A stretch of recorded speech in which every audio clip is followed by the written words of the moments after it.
자, 소방전기 일반, 이제 소방전기 회로를 얘기하는데요. 이 일반 혹시 전기를 공부하신 분들은 이 과목이 가장 쉬운 과목일 거예요. 자, 공무원분이신 분들은 법규가 대체로 쉬우신 편이고 전기를 전공하지 않으신 분들은 가장 어려운 과목이고 이렇습니다. 이게 목표는 이걸 가지고 80점을 목표로 하신 분들은 전공자 아니고는 무리입니다. 불가능해요. 80점은커녕 60점만 맞으면 성공해요. 미리 말씀드려요. 60점을 이상으로 생각하시면 생각 잘못하신 겁니다. 왜냐하면 이거는 우리 평균이 60점이죠. 각 문제 80문제 중에서 60%, 86, 48, 38개 맞으면 합격인 겁니다. 평균. 근데 과락이 있죠. 40개까지는 인정되는데 나머지 3개가 100점 맞는다 하더라도 얘가 40점 맞으면 물론 합격인데 40점 미만이면 미달이면 무조건 떨어지는 겁니다. 다른 거 만점 맞아도 한 과목이 40점 미달이면 과락이 돼서 탈락된다. 알고 계신 거죠? 그래서 요거는 과락은 넘어가야 돼요. 그죠? 근데 과락이라는 게 60, 40점인데 정말 40점 맞았다. 그럼 나머지가 평균이 60점 되면 합격을 하는 거지만 40점 목표라면 너무나 불안해요. 그죠? 그래서 우리는 무슨 일이 있어도 50점 맞아야 돼요. 저랑 공부하시면서 50점 이상은 맞자. 그럼 성공하는 겁니다. 그러면 가만히 생각하면은 설명형이 거의 반입니다. 조금 더 한 60%쯤 돼요. 저기 계산 문제가 보통 50% 남짓되고 설명형이 조금 모자라는데 거의 5대5라고 보시면 돼요. 또는 6대4 정도로 문제가 좀 더 계산 문제가 많던가 설명이 반은 되나. 생각보다 설명이 많아요. 그러면 설명형에서는 특히 계산 문제라든가 이 회로 공학이 안 되신 분들은 어려운데 그나마 좀 희망이 있다라는 거죠. 그것도 이런 거 있잖아요. 찍으면 한두 개 더 많다. 자, 물론 그건 생각하면 안 되지만 찍어서 한두 개 가지고 감안해서 하면 플러스 알파면 40점 넘는 거는 문제가 40점은 다 넘을 수 있습니다. 웬만하면. 근데 문제는 이제 60점까지는 해야 되는데 비전공자 말씀드린 거죠. 60점까지 해야 되는데 최소한 50점은 맞는다. 우리 목표는 최하점이 50점이다. 그죠? 그러면 더 한두 개 더 맞으시면 되겠죠. 60점 맞으면 이상적인 건데 뭐 70점도 가능한 분도 있어요. 비전공자로 7, 80점도 되긴 해요. 80점 무리고요. 그런데 50점 맞아준다면 나머지 법규는 60점 다 맞을 수 있고요. 원론도 그 이상 되고 다 그렇습니다. 설명형이기 때문에 60점 맞는 거는 뭐 그렇게 어렵지는 않습니다. 공부를 최소한 관연도를 한 3번 이상 풀으셔야 돼요. 한 번은 이자부터 쭉 풀고 정말 안 되는 거는 과감히 버리세요. 법도 보면은 다 맞을 수가 없어요. 그래서 몇 가지는 이런 건 알아서 하시거나 아예 X 긋고 찍는 게 편하다. 그죠? 암기할 거 엄청 많은데 정작 나오는 확률 정보는 굳이 할 필요 없다는 거죠.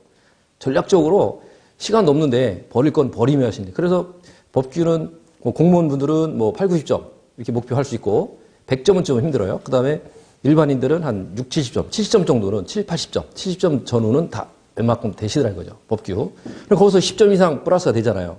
그 다음에 원론도 그 이상 맞으십니다. 7, 80점 이상 그렇게 어려운 문제 아닙니다.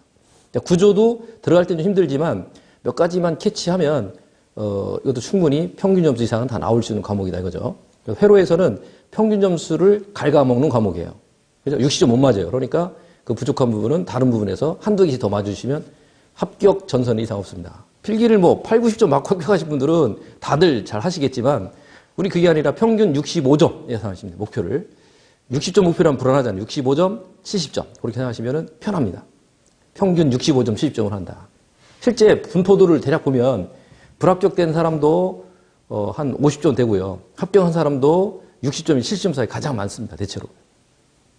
그러니까 거기서 평균만 넣으면 되는데 얘는 평균 맞기가 좀 어려운 과목이니까 평균커녕 이거 뭐 지금 막 문제 푼다면 뭐 어림도 없죠. 어림도 없습니다. 3분의 1도 못 맞아요. 힘들으니까 정말 자주 나오는 패턴이나 간단한 공식들은 외우자. 서두에 말씀은 지난번에 예고는 해드렸지만 여기 관련된 공식이 한 100에서 110에서 120문제쯤 됩니다. 120문. 120까지 됩니다. 자, 이 정도 되는데 또 짜잘한 것들이 많습니다. 짜잘하고 해서 뭐 하나 만만치는 않아요. 그래서 사실은 우리가 원래는 이론을 한번 마스터해야 돼요. 요약 정리 정도라도 하면 가장 줄이고 이거보다는 더 많이 나와요. 이거 갖고도 다 커버가 안 됩니다. 하지만 줄여서 정말 잘 나오고 중요한 것들은 뽑아놓은 거거든요. 그래서 요약집은 앞으로 이제 문제풀이가 지금 4시간 동안 할 건데 아직도 예습 안 되신 분들은 이해가 되든 안 되든 꼭 한번 다시 필독하고 오셔야 돼요. 특히 회로 부분은. 그리고 중간중간 공식이 다 해설이 다 있긴 해요. 공식 나오는데 쉽게 이해될 수 있는 것도 아니면은 약간 관련된 것도 언저리를 짚고 가려고 합니다. 그래서 회로가 좀 시간이 빡빡한데, 그리고 좀 어렵다 싶은 거는 과감히 버리세요. 그 예전보다 2000년 이전에는 대체로 쉬운 것이 많이 나왔어요. 그리고 최근 2010년 이후로 최근 4, 5년, 5, 6년 동안은 난이도가 좀 있는 것들이 많이 껴서 나왔습니다. 구조원리도 예전보다는 어렵기로 해. 화재안전 기준이나 사분법에서 화재안 기준이나 설치지법에서 일부 나왔던 법들이 검정 기술 기준까지 나와요. 구조에서도. 그게 한 두세 문제 나옵니다. 많이 나올 때는 네다섯 문제 나와요. 그러면 굉장히 어려운 부분. 근데 보통은 한 두세 문제인데 그런 건 버려도 돼요. 그래도 구조원리도 아주 높은 점수는 맞기 어렵다는 거죠. 그렇지만 60점 이상은 웬만큼 다 넘어간다. 그런 흐름인데, 저희가 공식 이것 중에서 얼마를 해야 된다? 최소한 50개는 50가지는 내 거로 만들어야 됩니다. 자, 중간중간 말씀드릴 겁니다. 자, 공식들 다 풀이하는데 다 나와 있어요. 근데 난생 처음 보는 것도 대부분이겠죠. 전공하지 않으신 분들은.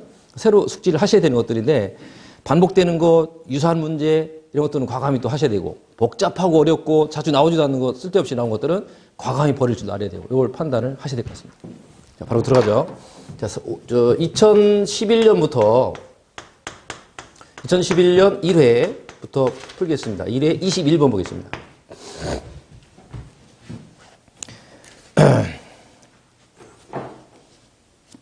523쪽이죠? 자, 소방 21번. 어떤 측정 계기 지시값을 M, 참값을 T라고 할 때 보정률은 얼마냐? 라는 건데, 여기 보정률과 그 다음에 오차율을 가지고 집중적으로 옵니다. 두 가지는 필수입니다. 필수. 아셔야 돼요. 자, 보정률은 이렇게 보세요. 보TM이다. 자, 앞에 서진 사람이 오씨예요. 오 선생이. 오 선생이 우리 수업 다 끝나서 합격을 해서 다 같이 모여서 어디 한번 MT 가자. MT라는 거 아시죠? 멤버십 트레이닝. 뭐 연수회 같은 그런 한번 가자. 이렇게 그럼 MT란 말 많이 쓰죠. OMT. 앞에는 오 선생 같이 합격하고 MT 가자. 잘 이어지겠죠. MT. 그래서 얘는 보TM이에요. 보TM. T-M인데 여기다가 뒤에 거를 나눠줍니다. 뒤에 거로 나눈다. 요 까먹으면 안 돼요. 뒤에 거로 나눈다. 엄청 헷갈리는 공식이거든요. 자, 이번은 OMT다. 뒤에 거로 나눈다. 간단하죠. 그러면 보정은 뭐냐? 보정. 자, 보정과 오차가 있는데, 자, 보정은 TM이 됐지 아까 이거예요. T-M이에요. 얘는 OMT라고 했죠. MT. 멤버십 트레이닝. 그래서 OMT. 요지죠? 제가 OC예요. OMT. MT 갑시다. 합격하시고. 자, 이거다. 쉬워요. 요거는 단순 이거 차고, 율은 뭐로 나눠준죠? 비율로 해서 해야 돼요. 뒤에 거로 나눈다. 제가 보기에는 이 정도 되면 그만 요식 같아요. 됐죠? 여기다가 출제자가 보정률에서 소수점 나오면은 이렇게 계산하는 거고요. 거기다가 백분율 보정 또는 보정률 이러면 곱하기 100을 하는 거예요. 소수점 나오느냐 퍼센트로 나오느냐에 따라서 퍼센트로 나오면 곱하기 100을 하면 되는 거고, 퍼센트로 안 나오고 소수점 나오면은 그냥 이거로 계산하는 거죠. 그걸 응용하시면 되겠죠. 퍼센트냐 아니냐는 곱하기 100을 하느냐 아니냐 하면 돼요. 이때는 그냥 소수점 나와요. 소수점. 이때는 곱하기 100을 하면 퍼센트로 하는 거. 그걸 넣나 안 넣나 보정률이 합니다. 특히 100을 곱할 때는 백분율 보정이라고요. 백분율 보정, 이거는 백분율 오차 이렇게 말을 해요. 이때는 퍼센트까지 나온다. 자, 앞으로 제가 가로치는 거는 다 단위입니다. 단위. 자, 우리 교재에도 가로쳤는 전부 다 꺽쇠 갖췄어. 꺽쇠가 그렇게 대괄호. 이렇게 친 거는 전부 다 단위다. 안 친 것은 기호다. 구분하셔야 돼요. 예를 들어서 뭐 T가 있고, T 뭐 어렵나요? 그래서 단위가 많이 있는데 A가 있고 A가 있어요. 자, 이게 뭐냐면 A는 뭐죠? 면적이죠. 자, 면적을 얘기할 때 에어리어 몇 제곱미터 이겁니다. 요놈의 단위는 뭐죠? 제곱미터예요. 평방미터, 제곱미터. 요거는 뭐죠? I는 전류라는 거죠. 앞으로 이제 전기 회로에서는 전류, 전압은 V, 전류는 I 이거죠. 요거는 뭐죠? 단위입니다. 단위. 가로 안에 건 단위라고 했어요. 단위. 이거는 기호, 이거는 단위입니다. 밑에 단위 뭐죠? 암페어예요. 암페어. 자, 학자 이름 따가지고 암페어. 근데 이게 지네 나라 쪽 서양이에요. 서양. 그러니까 지네 나라 쪽에서는 앙페르를 합니다. 원래 이름이거든요. 사람 이름이. 암페어인데 앙페 원래 자기 나라 프랑스 쪽으로 바로 하면 앙페르입니다. 앙페르인데 영어로 넘어가면서 암페어로 바뀐 거죠. 출제자가 앙페르의 오르나섭지. 나는 암페어로만 외웠는데 앙페르 오르나섭지 뭔 소리야? 앙페르 암페어다. 이렇게 보시면 되겠죠. 가로친 거는 이건데 이거 시간이 걸리니까 저는 이렇게 가로칠게요. 가로친 거는 단위고 안 친 거는 기호다. 자, 나중에 출제자는 가로를 안 치고 출제 마구래요. 그걸 구분하셔야 돼요. 우리 교재로 연습할 때는 원칙대로 해야 되니까 공학에서는 원래 가로를 치는 게 정상이에요. 그래서 정상적으로 숙지하고 나중에 익숙하면 이거 안 치더라도 그 문장을 봐서 면적을 묻는 건지 단위 암페어인지를 확실히 구분할 수 있어요. 그리고 C라는 것도 있는데 이게 많이 나오죠. C 있고 이렇게 C가 있어요. 이거 C는 뭐냐면 정전 용량이에요. 아직 안 배웠죠. 한 번 더 예를 들면 정전용량에서 단위가 뭐냐면 얘는 페럿이라고 해서 전혀 다른 겁니다. 다른. 자, 페러드라고. 페러데이의 약자 따가지고 페러데이, 페럿입니다. 페럿. 단위가 페럿인데 여기는 Q쿨롱이랑 Q쿨롱. 이거 뭐냐면 전하량입니다. 전하량, 전기량이에요. 전기량. 전하, 전기인데 전기는 영어로 일렉트릭이죠. 일렉트로닉 하면 전자고 전기, 일렉트릭, 일렉트리시티. 전기에 대한 퀀티티다. 양. 퀄리티는 질이죠. 퀀티티. 일렉트릭 퀀티티입니다. 전기적 양. 그죠? 막연하지만 어떤 전기, 어떤 크기, 그 덩치를 얘기하는 건데, 그놈의 단위는 뭐다? 쿨롱이라는 학자 이름 따가지고, 쿨롱이라는 학자가 있어요. 학자 이름을 따서 쿨롱, 있습니다. 쿨롱. 전혀 다른 거죠? 출제자는 어떤 때는 가로쳐도 낼 때도 있지만, 자기들 맘에요. 가로쳐도 내는 게 일반적이지만, 안 그런 경우도 꽤 많습니다. 가로를 안 치고 그냥 내요. 다음 중, 뭐 전류가 몇 시간 동안 얼마 흘렀을 때, 그때 전하량 얼마냐. 하는데, 몇 쿨롱이냐 할 때, 몇 쿨롱이냐 묻는데, 몇 쿨롱이냐 이렇게 물으면 정상인데, 이렇게 묻습니다. 몇 C냐라고 물으면, 몇 C? C면 정전용량을 묻는 건지, 이렇게 헷갈리면 안 된다는 거죠. 이때는 어떤 전기에 대한 시간과 전류 흐름에 대해서 이게 나오는 건데, 전하량을 얘기하는 겁니다. 얘가 많이 있는데 두 가지만 예를 들었어요. 실로 기호냐, 단위냐 판단을 잘 하시고, 우리 교재에서는 전부 다 가로쳐놨으니까 그렇게 판단을 하시면 될 것 같습니다. 일단 요거 다시 가서요. 가로친 거는 단위죠. 단위다. 그 다음에 M하고 T가 두 번 연속으로 계속 나오는데 뭐냐 이게. 자, 영어로 T는 true value. value는 값이죠. 가치, 값. true는 참이란 뜻이죠. 진실. true value에서 참값입니다. 참값. 이것도 혼동되시면 안 되죠. true 모르시면 없잖아요. true냐, false냐, 진실이냐, 거짓이냐. true. 그 다음에 M 뭐냐면 영어로 measurement. 영어 단위가 길어요. 단어가. measurement value다. 해가지고 측정값이다. 그죠? measure라는 게 측정이라는 뜻이거든요. measurement. 측정값이다. 그래서 참값 빼기 측정값. 나누기 측정값이 보정률이고. 그 반대가 오차율이다.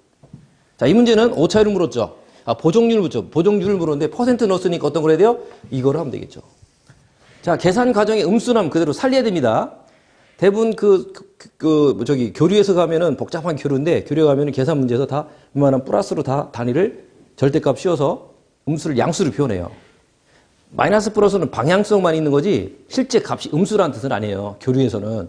그것들은 플러스를 그냥 안 살리고 값수로 표현하는데, 이런 계산 문제는 실제 음수로 왔다. 이게 나온 값이 만약에 뭐 집어넣어서 마이너스 5다 그러면 마이너스 5% 이렇게 말하는 거죠. 플러스 13이면 그냥 플러스는 생략하고 13%. 마이너스 7이면 마이너스 7%. 마이너스를 붙여야 돼요. 또 계산 과정에도 이게 양수가 음수다 그러면 여기다 양수 빼기 음수 빼기 음수. 음수를 직접 넣어야 돼요. 직접 음수를 반드시 반영한다. 어쨌든 이 공식이에요. 이거는 잘 안 나오더라고요. 이거는 참고로 하시고. 주로는 요건데 퍼센트를 안 물으면 곱하기 안 하면 되고 물으면 곱하면 된다. 자, 다음에는 구체적인 숫자는 생략하겠습니다. 집어넣으면 이건 식을 물었네요. 1번이 답이죠. 그래서 1번이 답이다. 보정률 물었으니까 1번이 답이 되겠죠. 보TM, 그죠? 보TM, OMT, 보TM. 뒤에 거로 나눈다. M으로 나눈다. 퍼센트니까 곱하기 100이다. 아주 쉽죠? 자, 다시 나오면 절대 틀리면 안 되죠. 이거 거저 주워 먹기입니다. 이런 공식 틀리면 안 돼요. 자, 다 버리면 우리가 할 게 없어요. 건질 거는 건져야 되더라. 자, 아까 있죠? 120, 20까지 중에서 50%, 약 50개는 내가 완전한 공식을 갖고 외우셔야 돼요. 그 중에 하나입니다, 공식. 자, 두 번째, 22번. 42.5 미리 헬리입니다. 미리 헬리. 60헬스, 헬스라는 건 다 아시죠? 100볼트, 볼트도 아시죠? 유도 리액턴스를 뭐냐? 처음 듣습니다, 리액턴스. 우선은, 여기서 직류에서는 주로 저항이라는 건데, 이 저항이 뭐죠? 여러분, 초중학교, 중고등학교 때도 배우셨을 거예요, 아마. 대부분 이제 공무원이신 분들은 이제 문과 출신들이 많고 그러신데, 이게 전류는, 전압은 이거 아주 기본 아셔야 돼요. 전압은 I 곱하기 R이다 이겁니다. 그럼 I는 전압이고요. V는 요거는 볼티지 전압. 전류 요거는 저항이라고 합니다. 저항. 각각 이거예요. 각각 전류 저항이다. 이 저항이라는 건데 이 저항이 직류에서는 반드시 플러스 마이너스면 방향성이 있습니다. 플러스 마이너스 거꾸로 걸어주면 이거 고장나요. 문제가 생겨요. 플러스 있으면 플러스 마이너스로 반드시 전류가 흐릅니다. 플러스에서 마이너스 흐릅니다. 전류는. 그죠? 물은 위에서 나중에 흐르죠. 근데 사실 이게 공학으로 복잡해서 들어가면은 물은 위에서 아래로 흐른다. 안 그렇죠? 우리 소방 하잖아요. 소방은 위에서 아래로 물 내려주는 경우는 그냥 급수할 때만 하는 거지. 실제 펌핑은 어떻게 해요? 저 지하 2, 3층에서 펌프에서 100층 저 위에까지 퍼 올려주죠. 물은 위에서 아래로 흐르나요? 아래에서 위로 흐른다는 거죠. 폐쇄된 공간 내에서는 압력 차이에서 압력이 높은 쪽에서 압력이 낮은 쪽으로 흘러요. 그래서 압력이 높은 쪽에서 압력이 낮은 쪽 흐르는 물을 수류라고 수류. 펌프에서는 수류가 발생하는데 전기에서는 이런 도체를 갖다 놓고 여기다 어떤 전기적 압력을 가합니다. 여기서 예를 들어서 10V를 압력을 가해주고 여기서 5V라는 요 지점에서의 전압이 이렇게 됐을 때는 반드시 전하는 이렇게 흘러요. 전하가. Q라는 아까 쿨롱이라고 했죠. 이 전하는 이렇게 흐른다. 그래서 전하가 흐르는 것을 전류라고 정의하는 겁니다. 전류는 눈에 보이는 게 아니에요. 전하라는 것은 나중에 이걸 배울 겁니다. 전하와 자하. 이론을 안 하고 하니까 막 다 설명 시간이 많이 걸리는데 자, 전하는 전기적 특성을 가졌던 아주 기초 알갱이요. 기본 단위 알갱이. 눈에는 안 보이지만 존재하는 겁니다. 자하도 마찬가지로 눈에 보이지 않는 자기적 성분을 가는 어떤 알갱이에요. 이건 통상 전하는 Q 쿨롱이라고 하고 이거는 M 웨버라고 합니다. 웨버. 쿨롱이라고 있고 쿨롱. M 웨버라고 했습니다. 웨버. 다 학자 이름 딴 거예요. 요거는 기호라고 했죠. Q라고 표현하고 M이라고 표현합니다. 마그네트. M 마그네트. 퀀티티. 일렉트릭 퀀티티. 이건데 자, 전기는 뭐냐? 전기를 얘기하려면 얘를 얘기해야 돼요. 전기는 기본적 전기적 특성을 갖는 기본 알갱인데 전기가 뭐죠? 말 표현 어렵죠? 뭐 어떻게 하면 전등도 들어오고 램프도 켜지고 뭐 덜덜덜 울리기도 하고 진동도 하고 열을 가해주는 전열기가 되기도 하고 시원한 바람을 내보내기도 하고 에어컨처럼 그런 전기인데 어떤 동력으로서는 중요한 에너지입니다. 에너지인데 전화를 한마디로 한다면 만졌을 느끼는 뜨끔뜨끔 느껴지는 거죠. 찌리리 느끼는 그건데 그건 이해하시죠? 그런 성질을 갖는 물질이 있어요. 지구상에. 그죠? 그런데 얘는 뭐죠? 금속을 잡아 당기는 어떤 에너지를 갖는 거 있고요. 그거를 자석이라고 해요. 자석은 잘 아시잖아요. 막대자석과 전자석이 있는데 뭐 두 가지를 다 합치는 겁니다. 보시면 돼요. 주로 여기서는 전자석이 많이 쓰겠죠. 전동기 같은데 발전기 같은 쓰는데 다 전자석이죠. 그런 것을 얘기한다. 그러니까 전기가 흐르면 전기만 있는 게 아니라 전기와 자기가 같이 공존하는 경우가 많습니다. 자, 그런 건데, 자, 이런 거고. 여기서 전하가 이렇게 흘러가요. 흘러가는 것을 전류라 합니다. 전류. 전하 흐름을 전류입니다. 이거는 나중에 또 곧 나올 거예요. Q는 IT에서 이렇게. I는 전류 뭐냐면 Q랑 같은 비례하는데, 이렇게 흘러가는 거. 자, 10V에서 5V로 흘러간 전하량이 전기 양입니다. 퀀티티 양이에요.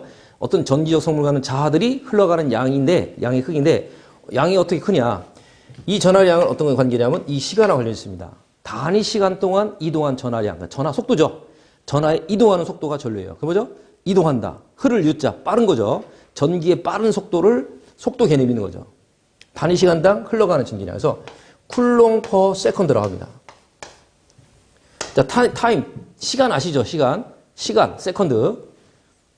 그 다음에 이건 전하량, 이거는 시간입니다. 단위 시간 동안 이동한 전하량을 전류라고 정의합니다. 이 공식 하나 알아두면 이제 벌써 몇 번째 공식이죠? 두 번째인가요? 나는데 Q는 IT가 아주 많이 써먹어요. 시험 문제에서. 그럼 이항시키면 나눠준 놈이 가면 곱해지죠? 곱해져요? 자, 여러분들 이거 다 쓰실 필요 없고 이런 참고로 이해만 하시면 되고 이런 거 하나 써면 되죠. 이 공식은 두고두고 써먹으니까. 기본. 자, 전기 공부하실 때 가장 먼저 나오는 공식이 하나예요. 이렇게 써먹으면 자, 전하량 부르면 흐른 전류와 시간을 곱해주면 나옵니다. 자, 이렇게 흘러가죠. 그럼 이게 똑같이 10V고 10V다. 그러면 전하는 이동하지 않습니다.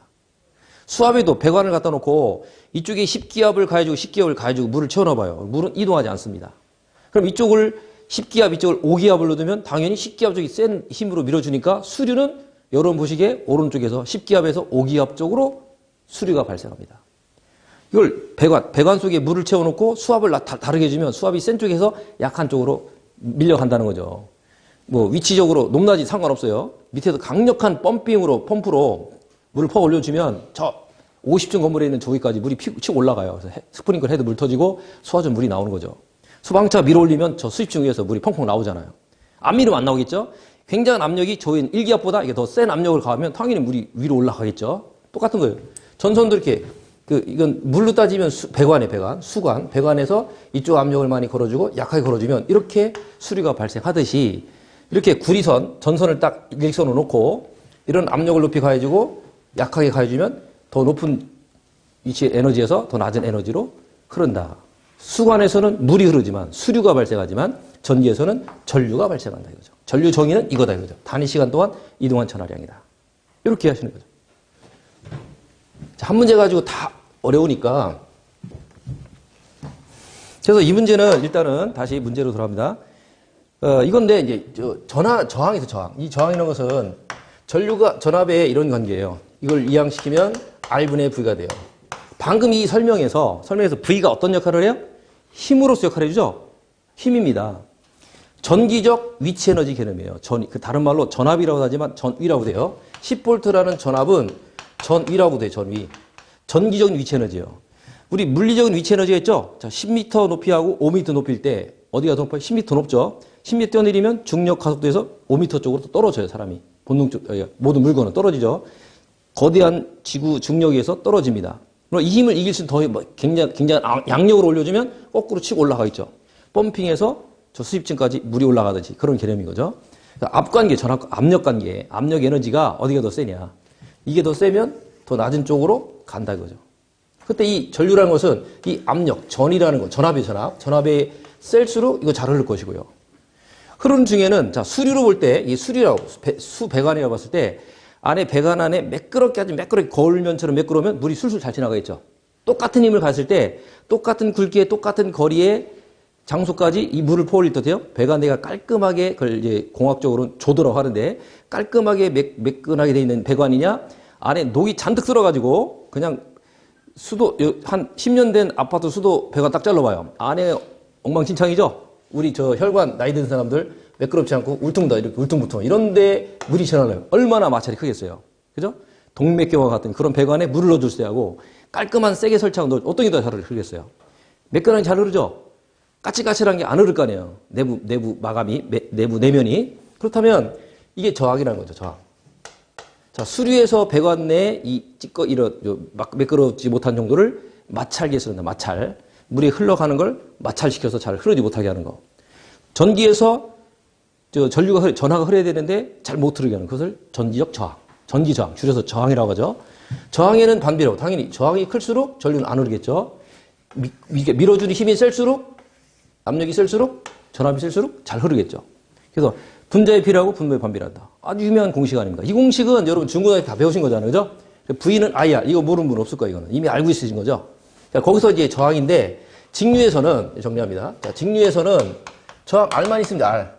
근데 교류에 가서는 이 저항이 얘만 있는 게 아니라 R도 있고, XL도 있고, XC도 있더라는 겁니다. 제가 이걸 얘기하려는 거예요. 자, 교류가 엄청 복잡한데, 제일 많이 나오는 것 중에 하나예요. 그래서 건너갈 수도 없고, 다 할 수도 없고, 적당히 하시면 돼요, 적당히.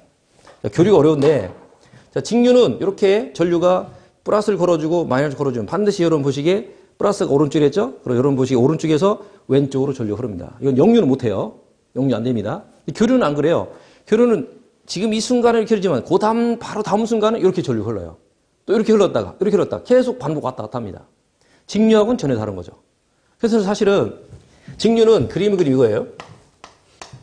직류는 시간 t 여기가 만약에 10V다. 그럼 전류는 10V 딱 걸려요. 스위치 넣는 순간 10V 걸려요. 10V. 이 전압이고 전류고 전압이 전압. 전류가 아니라 직류.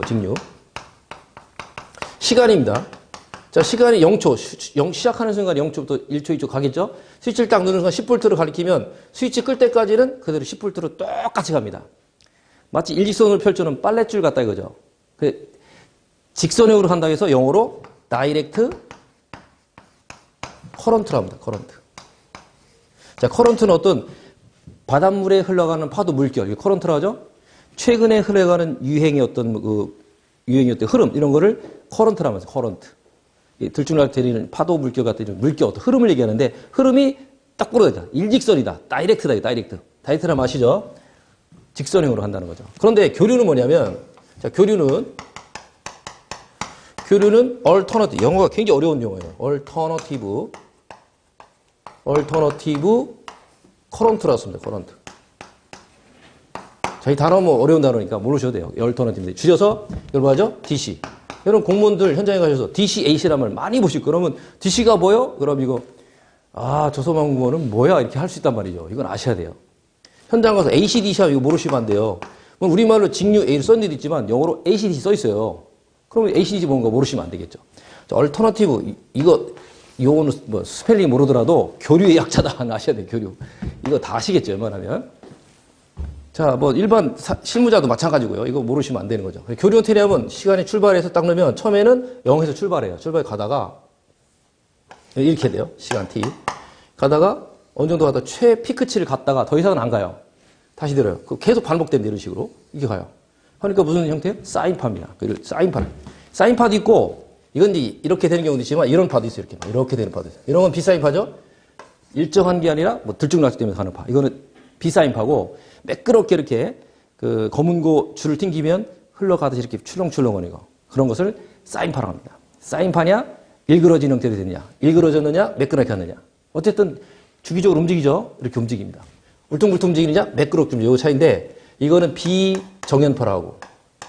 자, 정현파. 영어로만 하면 비사인파라고 합니다. 요거는 정현파라고. 정현파는 사인파입니다. 얘는 비사인파. 요걸 교류를 한다고 하죠. 자, 이건 좀 복잡하니까 없다고 치고 요거 본다면 출발점이 0이에요. 근데 최대값이라고 했어요. V 맥시멈. 자, 맥시멈, 미니멈 아시죠? 맥시멈은 최대라는 뜻이고 미니멈은 최소라는 값이에요. 그럼 이 그림에서 최대값이 여기면 얘가 최소값이 아니라고 생각하면 그게 아니라는 거죠. 자, 우리 중학교 때 수학 시간에, 중국에도 수학 시간에 배웠을 겁니다. 보면은, 자, 이건 안 써야 돼, 이거는. 좌표를 그리면, 이 X축, Y축 있어요. Y축과 X축 있으면, 이쪽이 둘 다 플러스고, 여기는 얘가, X는 마이너스고, 이게 플러스고, 여기는 둘 다 마이너스고, 얘는 X가 플러스고, Y가 마이너스예요. 그죠? 그래서 이쪽에는 플러스인데, 이쪽에 플러스라는 거죠. 다시 말하면. 요건 플러스 분이에요. 그래서 출발해서 여기까지 내려올 때까지, 여기까지는 플러스입니다. 이쪽에는 반대쪽에 마이너스의 맥시멈이다. 그죠? 최대값입니다. 최소값이 아니에요. 최소가 뭐냐? 0이 최소죠. 전압은 출발점은 여기에 0. 이제 0이니까 요 자리대가 0이에요. 0. 0보다 좀 더 크면 커진 거고 최대까지 가. 꼭지점까지 갔다가 다시 주저앉아요. 0에서 최대 피크치까지 맥시멈까지 갔다가 제자리 0으로 왔다가 다시 반대쪽으로 반대하면 최대값이 가는 겁니다. 그래서 최대값이에요. 최대값. 최소값이 아니에요. 최소값이 요 자리다. 0이에요. 그러면 파가 이게 완전 파가 되는데 반파만 그려보자. 반파만 그리면 반파에 봤을 때는 최소값이 0이고 최대값은 꼭지점이죠. 0과 꼭지점 사이를 왔다 갔다 합니다. 그럼 전압이 0보다 작은 마이너스가 있느냐? 없잖아요. 전압은. 마이너스 표현한 이유는 여기도 최대값이 설명이 안 되니까 반대편 최대값 쓰기가 어렵잖아요. 그러니까 플러스 VMAX는 줄여서 VM이라고 해요. 복잡하니까 VM. 최대값은 정방향에서의 전류가 아까 있죠. 전류가 교류는 이렇게 흘렀다가 이렇게 흐른다고 했어요. 이렇게 흐를 때 최대값이 이거예요. 이렇게 거꾸로 흐를 때 최대값은 요 밑에 그림이다. 그죠? 이해되시죠? 최대값은 여기도 있고 여기도 있어요. 다만 원래 음수가 아니라 반대 방향이다. 이렇게 하시면 돼요. 반대 방향이다. 그래서 교류는 플러스로 갔다가 플러스 영역이잖아요. 마이너스 영역이에요. 마이너스 갔다가 다시 플러스 또 갔다가 반복되겠죠. 계속. 무한히 그려봐요. 그러면 여기 다 플러스고 이쪽은 다 마이너스예요. 그죠? 이런 식으로 플러스 마이너스 계속 교류합니다. 1로 흘렀다가 플러스 1로 마이너스 플러스 마이너스 반복적으로 흐릅니다. 일주에 몇 번? 한국전력에서 공급하는 것은 60번이에요. 60헬스라는 거죠. 왔다 갔다 한 번, 두 번. 일주에 이거를 몇 번에? 60번 이렇게 움직이는 거죠. 형광등 같은 데 이렇게 오면은 조금은 느낄 수 있어요. 대략. 이 경계선이 잘 안 보이죠? 좀 어려운 얘기인데 그래서 어쨌든 전류의 흐름을 이 공식은 절대 전류라는 것은 절대 변하지 않는 게 있어요. 전압 있죠. 아까 전압의 나누기 뭐죠? 저항입니다. R인데 직류에서 이렇게 쓰면 돼요. I는 R분의 V. 초등학교, 중학교 때 배운 겁니다. 중학교 때. 자, 그런데 교류에 가서는 직류에서 이렇게 쓰면 되지만 요거니까 자, 교류에 가서는 어떻게 바뀌냐면 상황이 달라진다고 그러죠. 교류에 가서는 자, DC고 AC예요. 어떻게 하냐면 I는 뭐냐면 R분의 V로 나올 수 있는데 이것만 나오는 게 아니에요. R과 L과 C가 있기 때문에 자, R은 순자예요, 순자. L은 코일입니다. C는 콘덴서예요. 자, 이런 말을 많이 들어보셨죠? 많이 들어보셨죠? 코일이나 콘덴서는 직접 안 봤을지 모르지만 대충 상상할 수 있을 겁니다. 콘덴서 들어보신 것 같고요.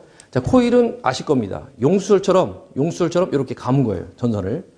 나선형으로 감아놓은 거예요. 여기다가 전류가 흐르면 어떤 전기적 일과 전자적 일을 합니다. 전자가 이게 많이 작용을 해요. 그래서 전자. 이거는 전기 쪽이고 전자 쪽으로 얘기합니다. 전자. 그래서 순수한 요값은 뭐냐면 R은 오음이에요. 단위가 오음. 저항의 단위가 오음이거든요. 오음. 오음이랍니다. 오음. 오음에서 이렇게 써요. 이렇게. 이런 식으로 이렇게 그리는 게 오음이에요. 근데 얘는 코일은 뭐냐면 코일은 단위가 헨리고요. 얘는 단위가 페러드입니다. 페러 아까 얘기했죠. C는 페럿이라고. 이건 단위가 페럿이고요. 페럿. 페러데이에서 나온 말이에요. 페러데이 약자로 썼어요. 이거는 헨리라는 학자 이름 썼습니다. 헨리인데 우리나라 발음 돼요? 이거니까 헨리인데 발음이 어렵죠. 헨리라고 말해요. 헨리. 발음이 헨리예요. 근데 정확히 하면 헨리죠. 헨리.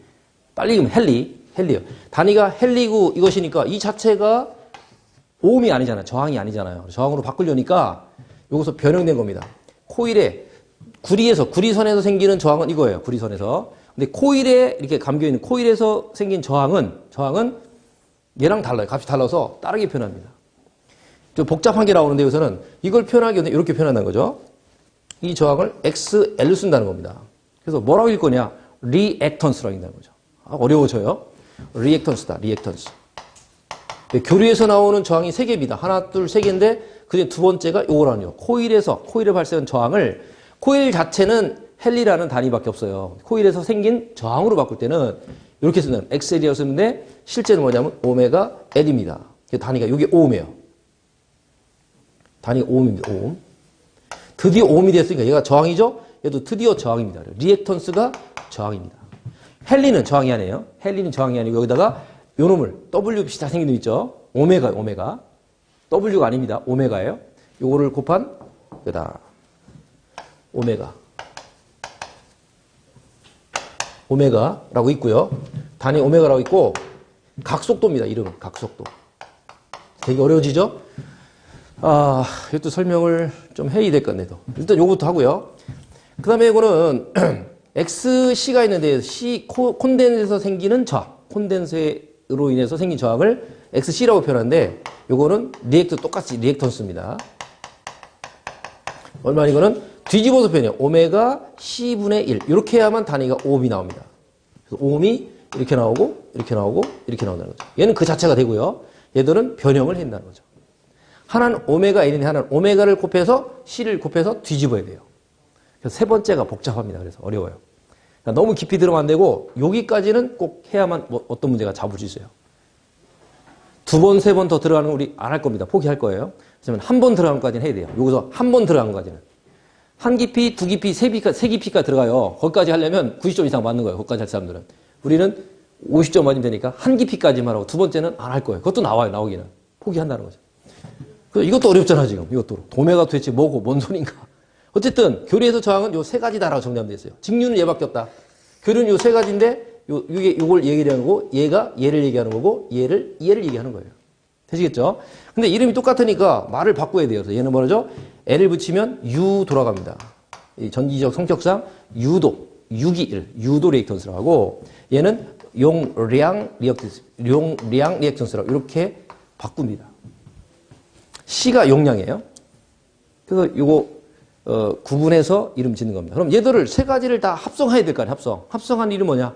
직류에서는 R밖에 없으니 오로지 R밖에 없어요. 직류에서는. 교류에서는 3개를 합성해야 돼요. R이 있고 XL이 있고 XC가 있어요. 이들을 합성할 마다 합성한 것은 Z로 합니다. 그래서 이 3가지를 다 묶어서 되려면 교류는 이겁니다.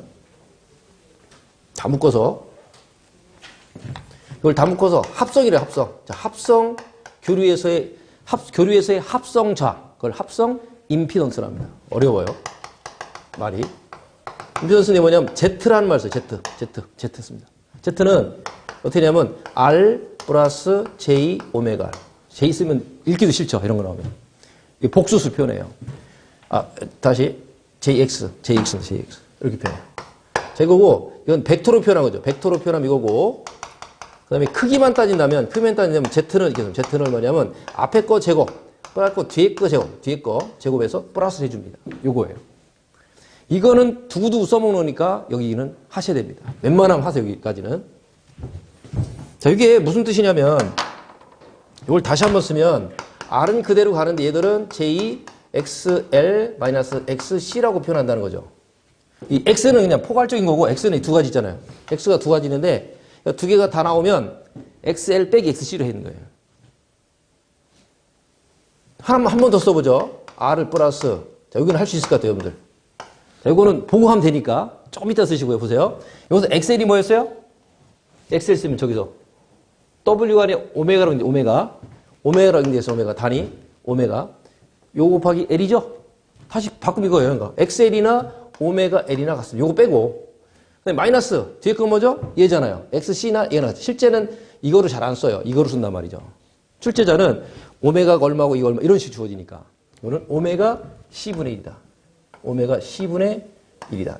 자, 오메가는 소문자고요. L하고 R하고 C는 대문자입니다. R, L, C는 대문자고 오메가는 소문자예요. 자, 교회 다니신 분은 이거 많이 들어보실 겁니다.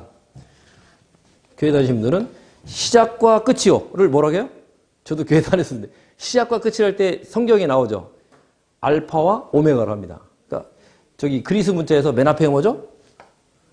이거잖아요. 소문자 알파, 베타, 감마, 델타 뭐 해서 뭐 카파, 뭐 입실론 뭐 저게 맨 마지막에 오메가 이거예요. 그래 이 시작이 알파고요.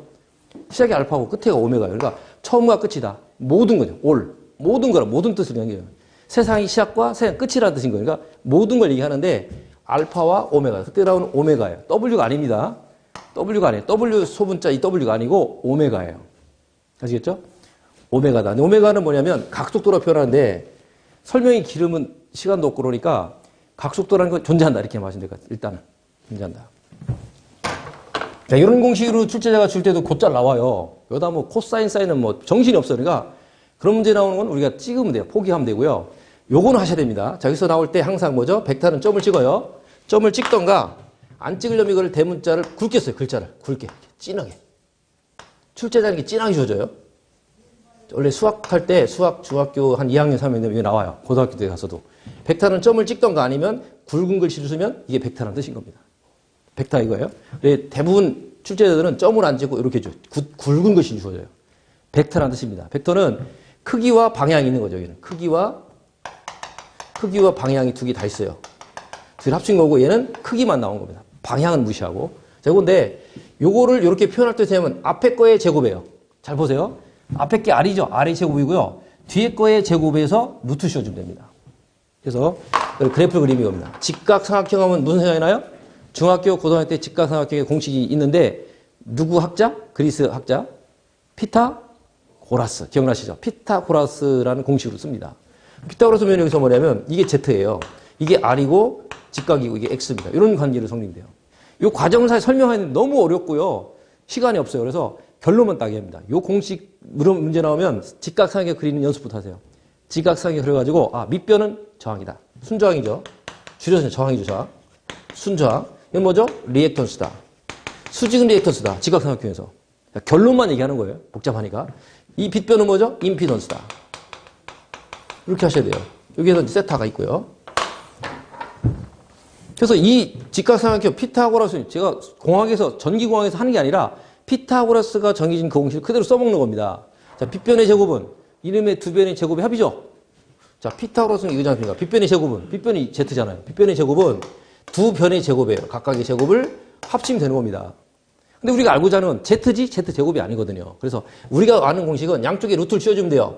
그럼 Z 제곱에 루트를 씌워주면 루트하고 없어지죠. 그래서 Z만 남아요. 그래서 여기는 고로 우리는 뭐냐면 이걸 하셔야 돼요. 이거는 무시하고 이겁니다. Z는 루트 씌워주니까 루트하고 제곱 비껴져서 Z만 남고 자 오른쪽은 루트가 그대로 살아있죠.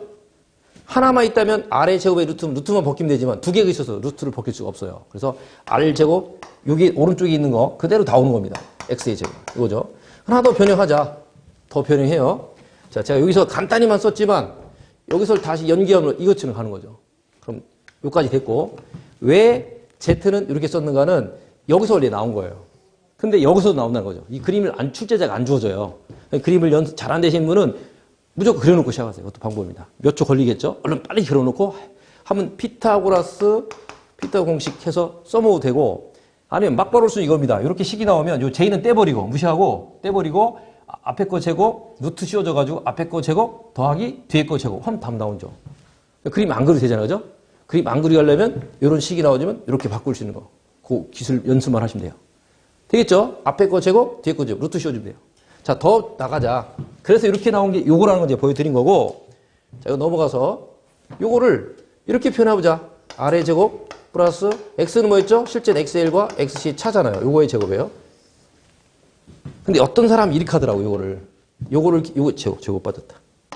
X 제곱은 이건데, X 자체가 이거잖아요. X가 이랬죠. XL하고 XC의 차라겠어요, 이거 차. 이건데, 실제는 절대값이죠, 절대값. 이건데, 음수는 안 돼요. 양수해야 됩니다. 근데 이렇게 제곱하죠? 이거죠? 어떤 사람? XL의 제곱 빼기 XC의 제곱. 이렇게 하는 사람이 있어요. 이러면 안 됩니다. 차의 제곱이지 각각 제곱에서 빼는 게 아닙니다. 그럼 값이 다르게 나와요. 조심하셔야 돼요. 가로 전체 쳐서 거기 제곱이다. 다시 한번 쓰면 루트 R의 제곱 플러스 오메가 L의, 그죠? 잘 써야 돼, 이거는. 오메가 L의 제곱, 요거 전체, 요거 제곱, 마이너스 오메가 C분의 1의 요거 제곱. 요거 한 것을, 요거 한 거죠. 이렇게 된 거죠. 아, 다시, 잘못했어.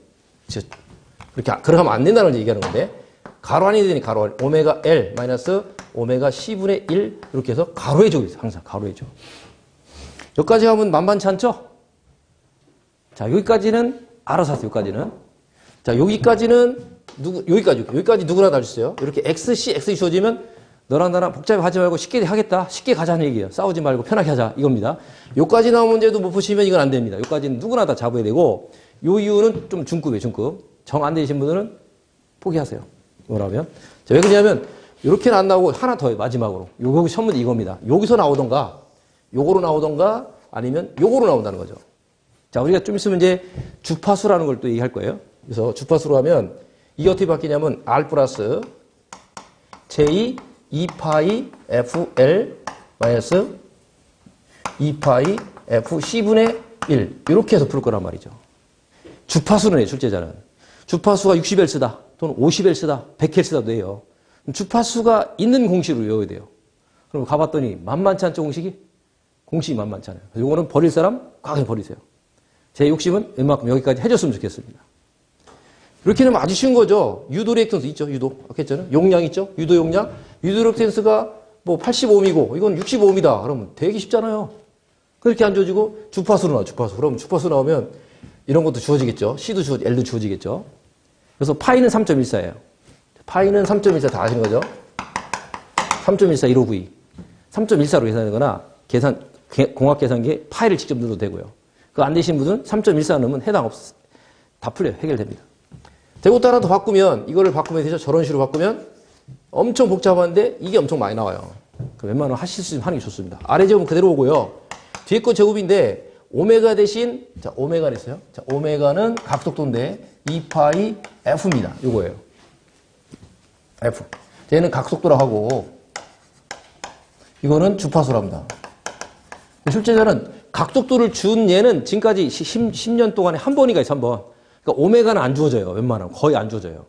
그래서 오메가는 요 공식에서 직접 XL과 XC, XX 주어질 때가 있으니까 그때 처리하면 쉽고, 아니, 오메가는 여기까지 넘어가는 마지막 흰색으로 쓸 때까지 가기 위한 과도기예요, 과도기. 최종 알아야 될 것은 이 흰색이라는 거, 흰색. 동그라미 친 거. 자, 이 부분하고 여기. 자, 여러분 해보세요. 이게 어떻게 바뀌게 되죠? 요거, 뭘로 바뀌게 되죠? 2파이 FL이죠? 맞죠? 오메가는 이거로 했어요. 2파이 F니까 오메가만 하면 2파이 F예요. 이게 2파이 F고, 거기다 L이 있잖아요. L을 하나 더 해서 빼기. 자, 마지막으로 이거 어떻게 되죠? 오메가 2파이 F죠? 2파이 F. 그 다음에 C를 곱하면 되죠? 이것분의 1. 여기다가 가로를 쳐서 요거 빼기 요거 한 거에 제곱을 해야 돼요. 루트 안에.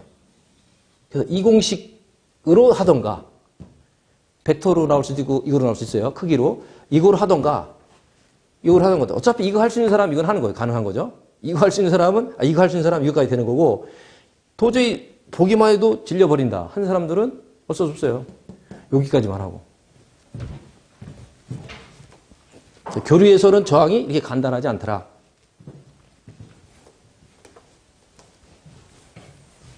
자, 이게 2011년도 지난 말씀드렸죠.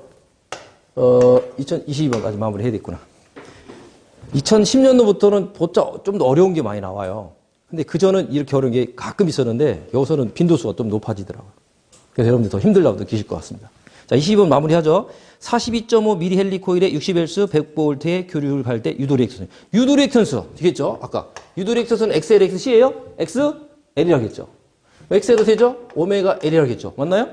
오메가는 다시 뭐죠? 2파이 FL. 여기까지는 할 수 있잖아요. 이건 어려운 거 아니잖아요. 그죠? 오메가는 2파이 F라겠어요. 이거 나왔으면 다 풀린 겁니다. 뭘 주어져야 돼요? 2하고 파이는 우리가 알고 있는 거죠. 2는 숫자니까 파이는 3.14니까 알고 있잖아요. 모르는 건 F하고 L입니다. 근데 만약에 F를 안 줘줬다. 우리나라 표준 주파수 얼마예요? 대한민국 한국전력에서 공급하는 표준 주파수 얼마예요? 60Hz. 이건 다 하잖아요. 국민 상식이잖아요. F는 60Hz인데 이거는 출제자가 안 주어지면 기본으로 가는 거예요. 60을 우리가 외우고 들어야 돼요. 근데 아닐 때는 주어집니다. 반드시. 60Hz다, 50이다, 100이다 주어져요. 80이다 뭐 주어집니다. 근데 주어지면 지금 60Hz는 주어졌네. 그죠? 안 주어지면 60 하면 되는데 60 주었으니까 2파이, 2 곱하기 3.14 파이 3.24 누르던가 공학계산기에 파이 있는 사람 파이를 누르던가 상관없어요. 소점 세 자체부터 달라지는 거니까. 곱하기 60 넣으면 되죠. L이 얼마예요? L은 몇 헬리인데 아까 헬리라고 했죠? 미리 헬리잖아요. 미리는 몇 분? 10의 마이너스 3승이에요. 미리는 1000분의 1이죠? 여러분 아시잖아요. 미터. 1미터는 몇 센치? 100cm고 1000미리잖아요. 미터하고 미리하고는 1000 단위예요. 미리가 더 작은 거죠. 1000. 그러니까 10의 마이너스 3승.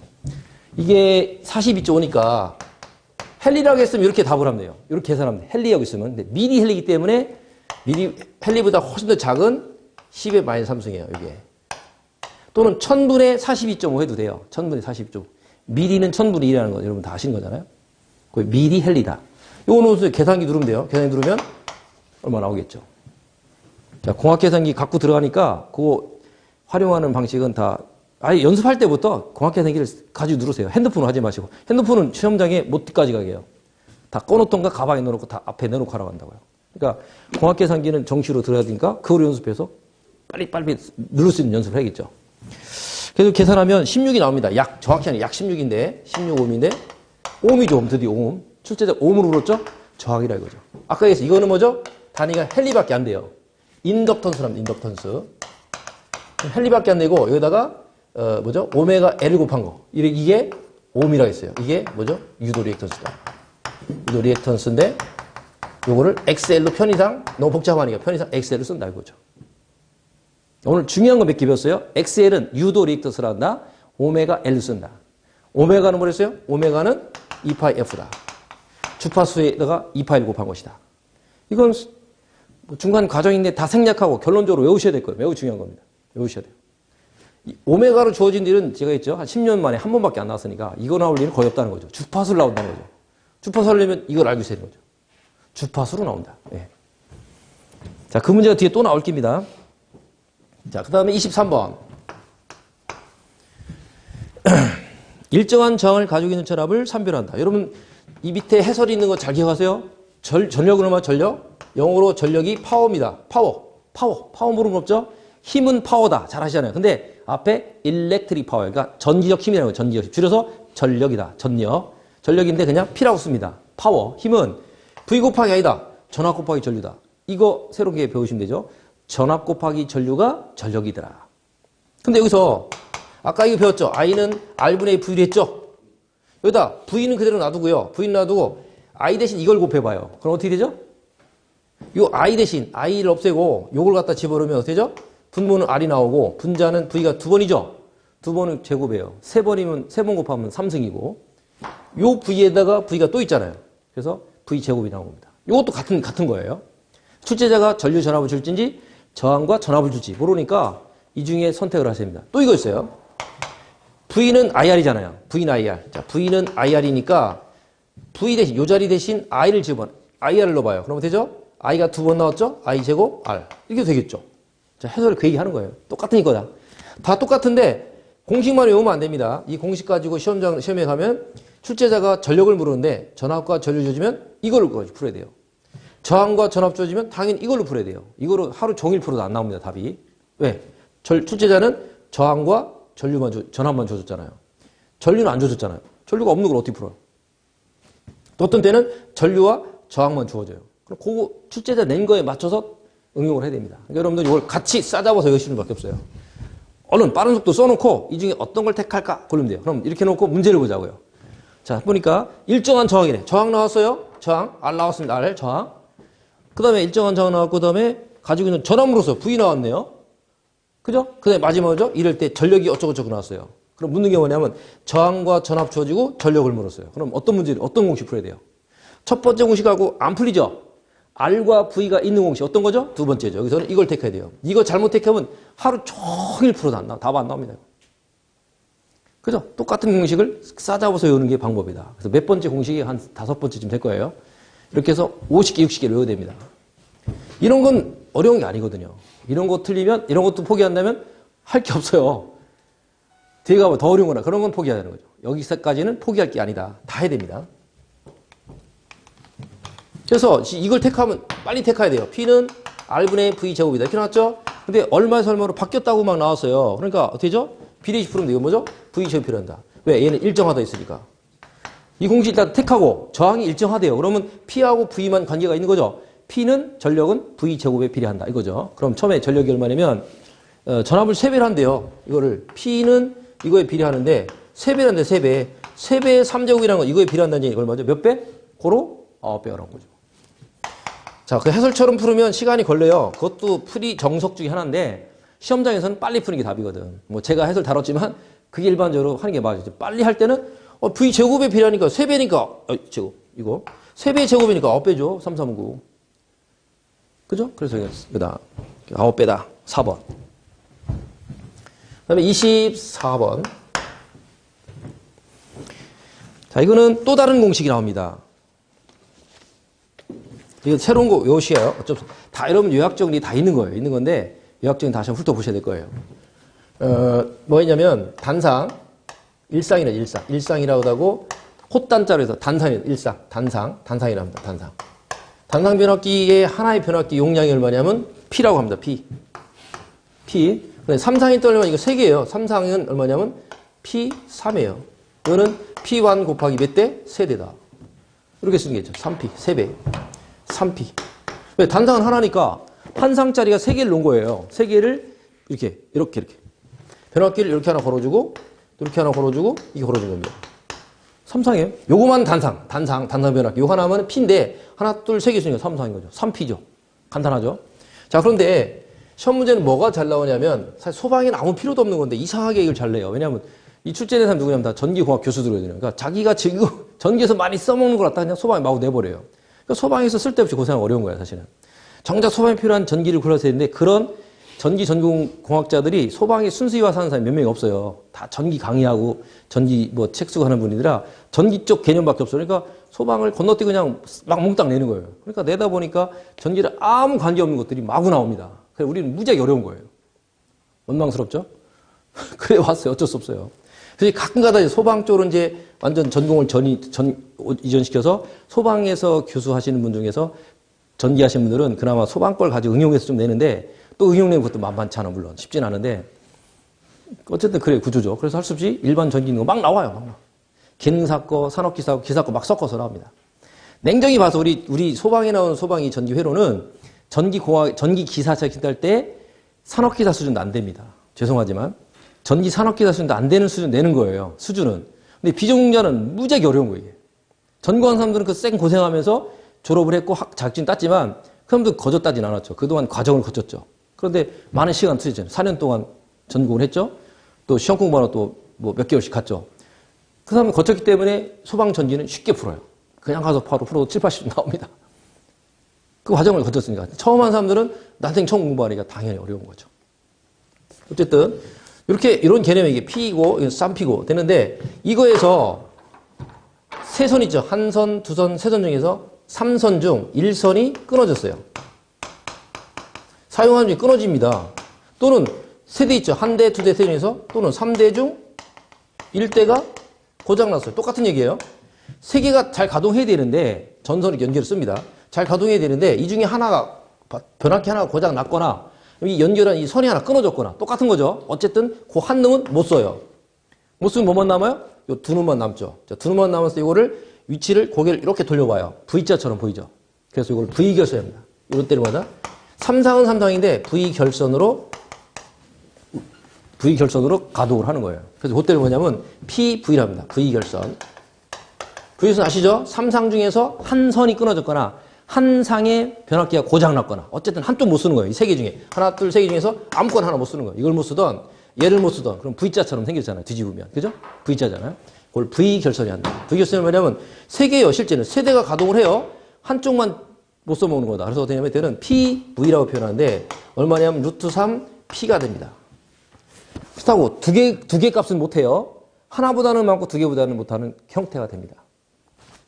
그래서 요걸 얘기합니다. 그래서 이 문제에서 요걸 알아야만 풀어요. 이 문제. 간단하잖아요. 자, 그걸 알면 답이 나옵니다. 문제에서 변압기 3대를 델타 결선 중 1대가 변압기 고장났대요. 얘죠? 고장났대요. 이거죠? 고장났으니까 V결선 나는 거죠? 이때 고장 전에 출력비는 얼마냐? 그럼 고장 전일 때 뭐죠? 고장 전? 삼상이냐, 삼상. 삼상일 때분의 V결선. 이 얘기 하는 거죠? 고장 전에 비해서 얼마냐 물어보니까 PV가 되는 거고 P3이 되는 거죠. 얼마죠? 3P분의 루트 3 P가 돼서 얼마? 루트 3분의 1, 3분의 루트 3인데 루트 3분의 1이에요. 약분하면. 그래서 이건 답은 그거다. 3번이다. 3번. 자, 저 계산 문제는 별거 아니고 요걸 아셔야 되는 거죠. 요 세 가지. 아시겠죠? 중요한 포인트가 됩니다. P, 3P, 루트 3P. 요 관계 아시면 해결됩니다. 근데 다른 문제 가면 이게 뭐죠? 출력비입니다. 출력비. 출력비를 지금 묻는 거고요. 그 다음에 이용료도 시험에 나와요. 이용료. 비율로 따지면 이거 한 10번 나오면 3번 정도 나와요. 이용료 나오니까 같이 오셔야 됩니다. 따로 안 해야 될 테니까. 이용료는 뭐냐면 원래 뭐냐면 변압기를 실제는 이게 못 쓰는 거니까 몇 대만 썼어요? 3대 중에서 2대만 쓰는 거죠? 자, 2대만 썼을 때 순수히 2대 썼을 때와 직렬로 연결해서 그건 EP가 되는 거죠. 2대를 썼을 때와 V결선 이거 하는 거죠. 그래서 2대일 때는 EP가 되는 거고 V결선은 루트 3P가 되는 거예요. 그래서 2분의 루트 3 이렇게 됩니다. 그래서 0.866 867 이렇게 됩니다. 이걸 얼마나 계산하면 0.577이에요. 숫자로 나와 숫자 0.866 0.577 이거 보세요. 아주 잘 나온 대목입니다. 3, 4 저기 V결선. 그 다음에 25번 있죠? 25번은 안 하겠습니다. 해설 다 다루는데 이해하기 어려우실 것 같아요. 이거 잘 안 나옵니다. 벡터에다 또 벡터를 곱해요. 거기다 각도까지 하면 이거 만만치 않은 문제입니다. 3중 저 깊이 들어간 거예요. 넘어가고요. 이거 할 사람들은 90점 이상 맞을 사람들. 26번 50V를 가해서 30쿨롱의 전기량을 3초 동안 이동시켰다. 그럼 아까 제가 알려드린 공식 갖고 됩니다. 공식 하나만 달랑 나온 문제 있는하면 공식 2개, 3개를 응용하는 문제가 나와요. 그럼 이 문제에서 뭐를 적용해야 돼요? 일단은 전력을 구했죠.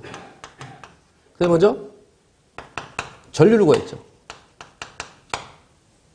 자, 전력은 이제 쏘노자 VI죠. 전류는 뭐죠? I는 T분의 Q다. 자, 이 공식을 오늘 했습니다. 오늘 배운 거예요, 오늘. 바로 앞에 문제 해결하면서 그러면 가능하겠죠. 문제를 보자고. 전하량이 얼마예요? 30쿨롱이 전하량이 30쿨롱. 30이죠? 30쿨롱 나누기 몇 초로 했어요? 3초로 했잖아요. 얼마죠? 10A 되는 거죠. 전류가 이렇게 겁니다.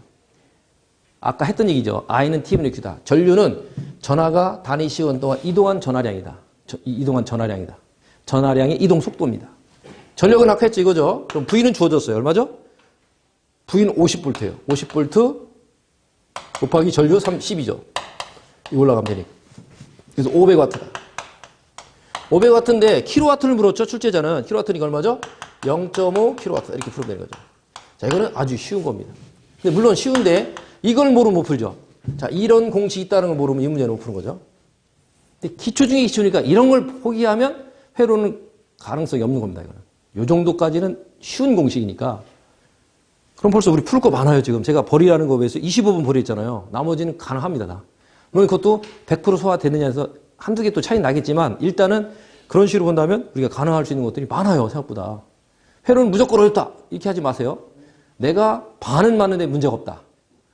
저랑 공부하시면 반을 맞을 수 있습니다. 반 맞으면 성공인 거예요. 60점 맞아요, 60점. 60점 맞으면 됐죠, 뭐. 다른 거 다 넣을 건데, 60점.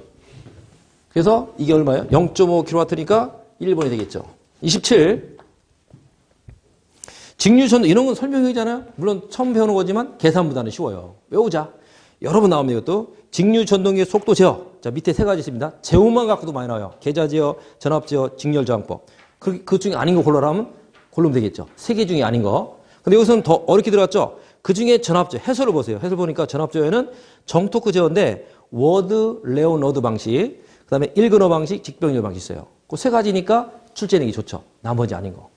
그러니까 이 표를 외우면 되니까 물론 지금 시간까지 난생 처음 봤을 거예요. 하지만 복잡한 계산 문제 생각해봐요. 아까 저 25분 어찌 풀 거야. 이거 불가능합니다. 불가능해. 그러니까 이런 거 다 버릴 거 많단 말이죠. 그럼 나머지 잡을 건 여기서라도 새로 외워서 하는 건데 문제는 많지 않잖아요. 양이. 직류 전동기 속도 제어. 딱 크게 세 가지. 그 세부적인까지 특성까지 해서 챙기면 되겠죠. 이거 10분만 투자합니다. 10분 투자하면 한 문제 잡는다. 답은 4번이죠. 4번이라는 것은 여기에 해당 없는 겁니다. 그래서 설명형도 잡을 수 있어요. 희망을 가지면 됩니다. 자, 28번. 설명형 또 나왔죠? 설명이 반은 돼요. 설명에서 잡으면 돼요. 자, 제어량이 어쩌고 나왔죠? 자, 이런 문제 나오면 제어량이 굉장히 종류가 복잡한데, 제가 몇 가지 정리해 드릴게요. 카메라를,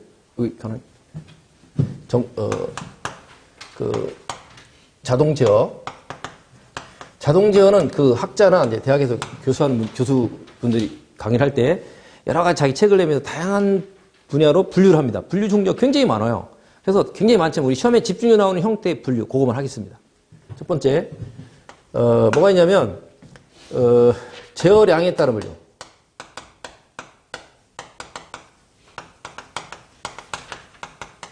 제어량에 따른 분류, 제어량에 따른 분류하고, 제어 목적에 따른 분류. 제어 목적에 따른 분류. 그 다음에 연속, 불연속, 연속 여부에 따른 분류. 세 번째, 연속성, 여부에 따른 분류. 제목만 갖고 많이 나와, 제목. 그래서 28번은 이거를 해야만 처리되는 겁니다. 자, 제어량에 따른 분류는 시간이 없어서 이걸 보기 빠르겠네.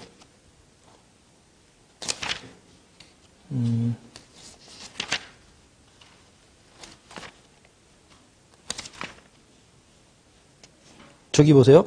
여러분, 요약 정리 9.6, 제가 56페이지 보세요. 56번. 자, 교재 요약집에 56페이지 보세요. 56에서 57까지 있어요. 여기 보시면 제어량의 분류가 첫 글자가 프로세스죠. 프로세스. 자, 두 번째 서브기구. 그 다음에 자동 조정 있어요.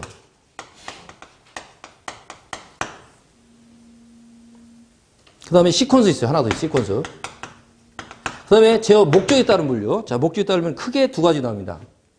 이렇게 교재하고 조금 구분하세요. 정치 제어와 추치 제어가 있어요. 추치. 자, 정치 제어, 추치 제어는 다시 또 세 가지 있습니다. 거기 교재에는 뭐냐면 프로그램. 자, 프로그램. 그 다음에 추종. 비율. 그래서인데 집에 가서 외우셔야 됩니다. 자, 그 다음에 연속성 분류는 불연속 제어와 연속 제어였습니다.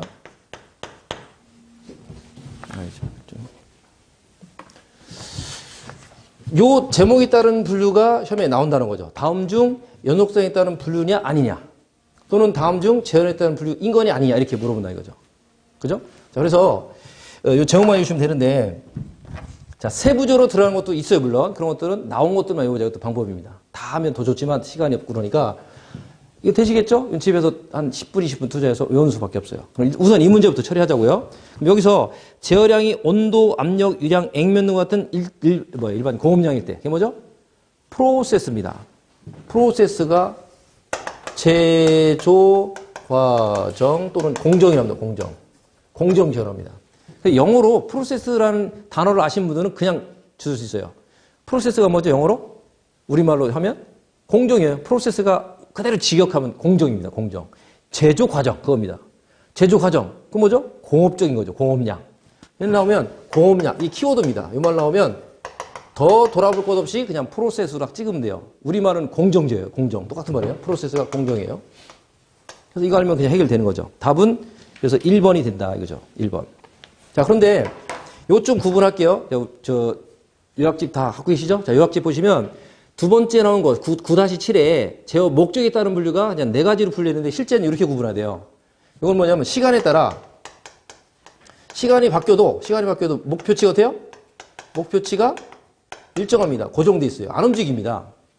만약에 그 펌프 전동기 그 기동전기 있죠?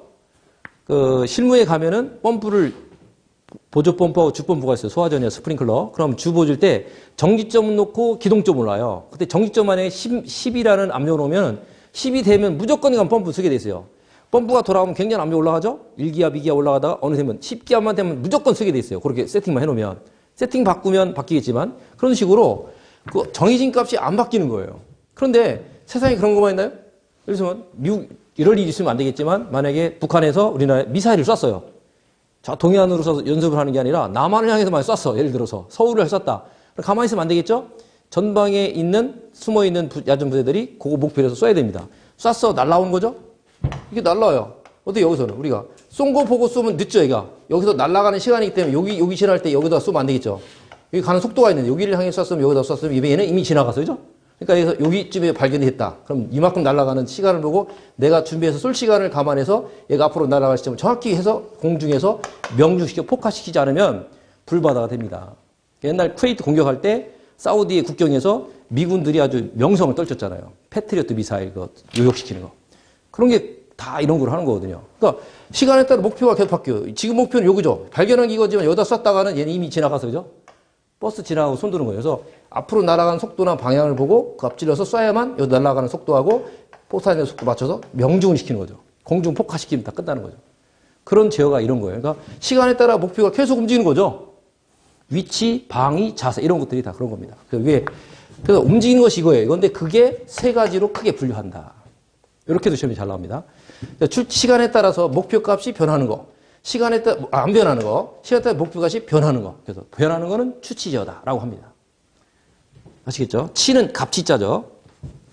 자, 그래서 그거를 그렇게 정리하면 되겠고요. 자, 9-8을 보세요. 요약책에 9-8 보면은 제어 동작에 따른 건데 이 위치하고 PI죠. 자, 여러분 중학교 때, 고등학교 때 P는 뭐죠? 프로포션 해가지고 비율입니다. 비율이요. 그 다음에 비례죠. 비례죠. 그 다음에 I는 뭐죠? 수학 교수님이 어떻게 했어요? 선생님이 조금 해서 인테그랄 그랬죠. 인테그랄. 그죠? 인테그랄. 적분이잖아요. 적분제요. 그 다음에 dt분의 d 어쩌죠? d 뭐 fx 이렇게 해서 뭐 함수 해본 적 있죠? 시간에 따른 뭐예요? 미분입니다. 미분 쓸 때죠. differentiate 해서 미분이한테 미분. 그래서 미분제요. d는 미분제. 그래서 어떤 게 이렇게 써요? 첫째로 뭐라고 읽어야 돼요? pi 제어라고 되지만 pi가 뭐죠? 비례 적분제요. 이렇게 있는 겁니다. 이게 제일 복잡한 이거예요. PID. 이게 제일 많이 쓰는 거거든요. P와 I와 D의 특성을 모두 갖는 거. 그 뭐냐면 비례, 적분, 미분제. 이렇게 읽으면 되는 거예요.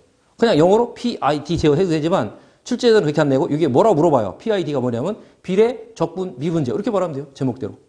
만약 I만 나왔어요. 적분제요. D만 나왔어요. 미분제요. 이렇게 하면 되겠죠? 자, 제목만 갖고도 많이 나오더라. 근데 이게 연속성입니다. 연속성이에요. 얘는 불연속이에요. 어떤 거죠?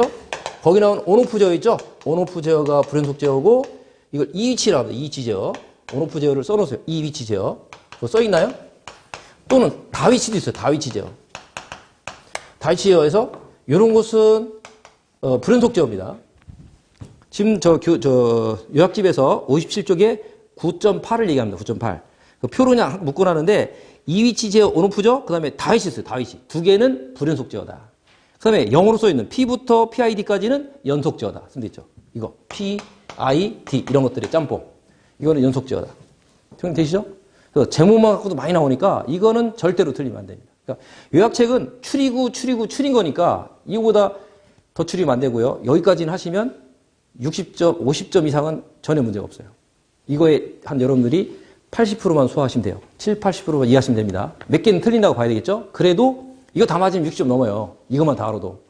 그래서 몇 개 틀린다고 쳐도 50점은 다 넘을 수 있고 60점 된다는 거죠. 네, 그렇게 보시면 되죠. 그래서 여기서는 공정제어로 처리하는데 이 지식이 있어야만 된다는 거죠. 그래서 하나 더 말씀드릴게요. 또 잘 나오는 거. 자, 뒤에 또 나옵니다. 이것도 엄청 잘 나와요. 시퀀서. 왜? 소방에서 많이 쓰는 제어 방식이거든요. 펌프 기동하는 거 다 이걸 합니다. 시퀀서. 뭐죠? 시퀀서라는 말이 뭐죠? 순서라는 순서. 순서, 순차. 영어로. 아까 프로세스가 영어로 공정이라는 말이 있듯이 시퀀스라는 말 자체가 순서라는 뜻입니다. 순차제어, 순서제어, 순차제어. 그러니까 얘는 어떤 접점들이 동시에 닫힐 수가 없어요. 뭐 닫히고 나야 그 다음에 뭐 되고 뭐. 예를 들어서 펌프를 돌린다 이거죠. 소방관들 현장 가시고 실무자 현장 가서 펌프를 저기서 작동시켜 볼래요. 어떻게 하죠? 현장에 있는 자동으로 평상에 놓게 돼 있죠. 내가 수동으로 한번 돌리겠다면 자동을 수동으로 이렇게 돌리겠죠. 수동 돌리고 그 다음에 온 스위치 딱 누르면 웽 돌아갑니다. 끌 때 어떻게 하죠? 오픈으로 끄고 다시 다 끝나고 원위치 가려면 다시 자동으로 돌려놓고 거기서 벗어나면 되겠어요. 현장에. 그죠? 그런데 자동으로 할 때는 압을 빼서야 되고 수동으로 할 때는 손으로 눌러서야 되거든요. 그때 자동 수동 위치를 수동으로 놓고 그 다음에 뭐 누르고 이게 단계로 한다. 단계적으로 해야만 되지 동시에 눌렀다는 난리 나죠. 못 타고 다 엉망됩니다. 그래서 얘는 말 그대로 반드시 순서되니까 제목만 하시면 돼요. 그래. 시퀀스에 대한 설명 틀린 거 하면 뭐 어쩌고 나와요. 그건 뭐죠? 일시에 접점들을 붙인다. 이걸 무조건 틀린 거로 답으로 나옵니다. 일시란 말은 틀려요. 순차대로 뭐 순서는 뭐 거기 정해진 게 있지만 정해진 순차대로 해야 되지 일시란 말은 반대말이에요. 반대말. 일시의 동작심은 일시 동작은 절대 안 된다. 순서대로 된다는 거죠. 그래서 시퀀스 엄청 잘 나오고요. 그 다음에 또 뭐가 나오냐면 여기서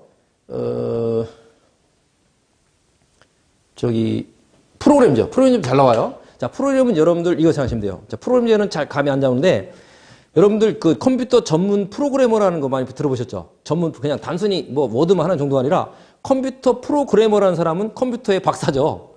그래서 어떤 프로그램을 짜는 거죠. 말 그대로. 그 짜서 짠 걸 갖다가 거기다 딱 입력시켜 놓으면 모든 것은 프로그램에 의해서 시작부터 끝까지 다 프로그램대로 진행되는 거죠. 사람 거치지 않고. 그 프로그램 뭐죠? 미리 짜놔야만 돼, 반드시. 컴퓨터 전문가가, 프로그래머가 정식으로 순서로 딱 짜서 놔야만 그 순서대로 진행되는 거죠. 순서라기보다는 짜여진 룰대로 가는 거죠. 그래서 얘는 뭐냐면 얘는 순서가 키워두고 순차가 키워두고 얘는 뭐죠? 미리 짜놓은 또는 뭐죠? 미리 정해놓은. 그래서 여러분 이런 문제 나오면 다시 한번 정리 마지막입니다. 일단은 요거에 따른 분류에 해당되는 거 이거 쭉 아니고 이거 집어넣으면 틀린 거죠. 다음 중 제어 목적에 따른 건데 저거친 추치 뭐 프로그램 이거 해야 되는데 엉뚱한 거 좀 틀리죠. 이게 제목만 갖고 나오는 게 가장 많이 나오고요. 좀 더 깊이 들어간다면 다 할 필요 없어요. 뭐냐면 이겁니다. 지금 같은 문제. 제조 과정 공정이랑 공업량 나오면 무조건 얘를 찍으면 되고요. 그다음에 순차 나오면 시퀀스를 찍으면 되고 그다음에 미리 정해놓은 나오면 프로그램 찍으면 된다는 거죠. 그 이상 것은 잘 안 나와요. 우선은 이 큰 제목, 큰 1, 2, 3번 제목에 어느 소속인가 아닌가 그거 찾는 문제가 제일 많이 나오고 여기는 좀 들어간 문제였죠. 공업량 이거 갖고 나왔는데 마지막으로 하나 더 드릴게요. 자, 이 문제에서 굉장히 잘 나오는 게 얘입니다. 시퀀스하고 이거 있죠. 시퀀스하고 프로그램하고 헷갈립니다. 어떻게 하냐면 자 다시 한번 보세요. 시퀀스하고 프로그램 나올 때 어떻게 하냐면 미리 정해놓은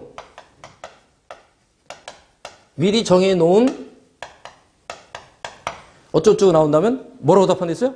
미리 정해놓은 하면 프로그램이 답이에요. 근데 끝까지 읽어보셔야 돼. 미리 정해놓은까지 놓고 프로그램 읽고 딱 끝나면 안 돼요. 미리 정해놓은 다음 수식어에 뭐가 나오세요?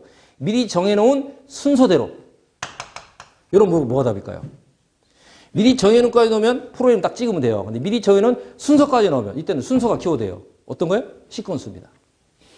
엄청 잘 나오는데 그거 틀리시면 안 돼요. 미리 정해놓은 하고 순서란 말이 전혀 없다. 그러면 프로그램 딱 찍으면 되고 순서란 말이 어디에 들어갔다. 순차란 말 들어갔다. 시퀀스. 아주 많이 나옵니다. 다음 29번 보겠습니다.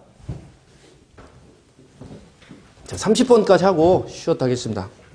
자, 29번에 0.5kV 이거 넘어갑니다. 이거 잘 안 나오고요. 이 복잡한 넘어갑니다. 30번 이것도 넘어가요. 공식이 있는데 해설에 셋째 줄이 있는 그겁니다. 그 공식인데 이거 되게 어렵고요. 가끔 나오긴 하는데 이것도 버리자고요. 버리고 31번 보겠습니다. 자, 이건 하셔야 됩니다. 그림 같은 정류회로에서 부하 아래 흐르는 직류 전류의 크기는 얼마인가? 라는 건데 자, 교류는 이렇게 씁니다. 교류는 V는 Vm 사인 오메가 t 플러스 세타 이렇게 표현합니다. 자, 일반식이에요, 일반식. 자, 직류를 쓰냐면 직류는 V는 10V다, 예를 들어서. 이렇게 씁니다. 얘는 이렇게 써요. 이게 전압이에요, 전압. 교류는 간단하지 않습니다. 아까 했죠? 사인을 표현한다. 사인이나 코사인을 표현합니다. 이렇게 검은 고 줄 튕기듯이 이렇게 흘러간다는 거죠. 사인파. 사인이 들어갑니다. 그럼 얘들이 이미 의미를 이렇게 주어져가지고 여기서 여기에 포함된 내용들이 인 거 아닌 거 물어봐요. 그러니까 이거 자체를 해석을 하셔야 돼요. 그러면 직류는 아까 했지만 이거랬죠? 시간 t입니다. 여기는 전압이에요. 얼마냐면 10V다. 그럼 스위치 넣는 순간 10이고 전원 끄면 딱 10에서 딱 꺼져요. 0으로 뚝 떨어져요. 그러면 끝나는 겁니다. 10V로. 직류예요. 10V다. 10V 일정하게 적으면 돼요. 이게 직류예요. 다이렉트.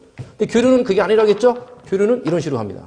이렇게 들쭉날쭉 가는데 최대값이 얼마나죠? 얘가 VM이라는 거죠. 최대값. 그 다음에 V, 요거는 이렇게 써요. 루트 2 V 사인 오메가 T 플러스 세타 이렇게 쓴다는 거죠. 이렇게 씁니다. VM이 뭐죠? 맥시멈, 최대값인데 루트 2 V를 씁니다. 실제는 이게 더 많이 써요. 시험 문제는. 이거보다도 이거. 그래서 이게 두 가지를 아셔야 돼요. 이건 아까 했지만 이 전압, 이 무수히많은 그래프 중에서 가장 꼭지점, 최고 높은 곳이잖아요. 반파로만 따져서. 반대쪽은 헷갈리니까. 플러스 그 반대쪽에 최대값 또 있는데 헷갈리니까 요거로만 따졌을 때 0이 최하고 요게 최대값입니다. 요게 VM이라는 거죠. 최대값이 최대값. 맥시멈. 최대 전압, 최대값. 그럼 이거 뭐죠? 요거는 루트 1 곱한 이거는 실효값이에요. 실효값. 실효값이에요. 이걸 뭐라 하냐면 아까 있죠? 각속도입니다. 요거는 시간이고요. 오메가 각속도라고 이미 얘기했어요. 마지막에 뭐냐면 위상입니다. 이거 위상. 위상각 또는 그냥 위상차 이렇게 합니다. 위상차. 그래서 출제자가 이거를 이제 구체로 숫자가 나올 수 있어요. 출제자가 이 얘기를 한 다음에 이 문제를 풀어야 되니까 이렇게 많이 나왔습니다. 이게 나왔는데 이게 사인 V는 100 루트 2 사인 오메가 T 377 T 플러스 30도다. 그럼 그림이 이게 아니고 실제로 이 그림이에요. 그림이 이게 아니라 0에서 출발하는 게 요 각도 때문에 여수 마이너스 30에서 출발합니다. 30도에서 출발해서 실제 그래프는 이렇게 갑니다. 이렇게 가요. 그래서 이게 가로축이 T가 아니라 이걸 곱한 T예요.